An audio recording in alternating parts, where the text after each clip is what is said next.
নমস্কার বন্ধুরা, mobile literatures লাইব্রেরিতে আপনাদের স্বাগত জানাই। আপনারা নিশ্চয়ই জানেন যে মোবাইল লিটারেচার্স লাইব্রেরি নিত্য নতুন কবিতা, গল্প, উপন্যাস এবং এছাড়াও আরো বিভিন্ন বিষয় নিয়ে আপনাদের সামনে উপস্থিত হয়ে থাকে। আজও তেমনই একটি গল্প নিয়ে আপনাদের সামনে উপস্থিত হয়েছি। তো চলুন শুনে নেওয়া যাক সেই গল্প। গল্পের নাম প্রভু যিশুর কৃপায় চোখের জ্বালা থেকে মুক্তি। গল্পকার কৌশিক ভট্টাচার্য। সকাল থেকে ভয়ানক চোখের জ্বালায় ভুগছি।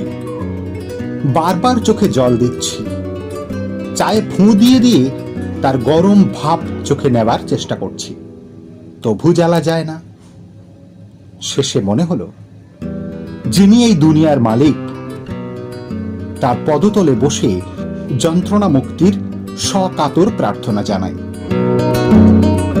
নীল আকাশের দিকে তাকিয়ে করজোড়ে বললাম, আমাকে এই অবস্থা থেকে উদ্ধার করো। বহুবার এই প্রার্থনা বলার পর চারপাশটায় একটু বদল এলো।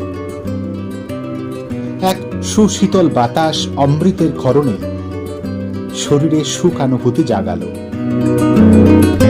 চোখের সিলিয়ারি পেশির উপর যে চাপ ছিল তাও ধীরে ধীরে দূর হলো।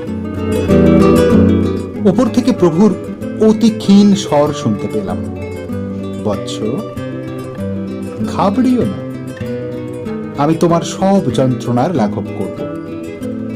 তুমি শুধু আমার উপর বিশ্বাস রেখো। ঠিক যেমন ভাবে একজন বণিক তার সুবর্ণ ভাণ্ডার রক্ষা করে, তোমার সমস্ত সমস্যার একমাত্র নিরাময় আমি। পুলকিত হয়ে বলে উঠলাম, আমেন। নমস্কার। আজ এখানেই থামতে হলো যে। দেখা হবে আগামী কোনো একদিন অন্য কোনো নতুন ভিডিও নিয়ে। নিশ্চয়ই আপনাদের সামনে আসবো। ততক্ষণে সবাই খুব ভালো থাকুন, সুস্থ থাকুন।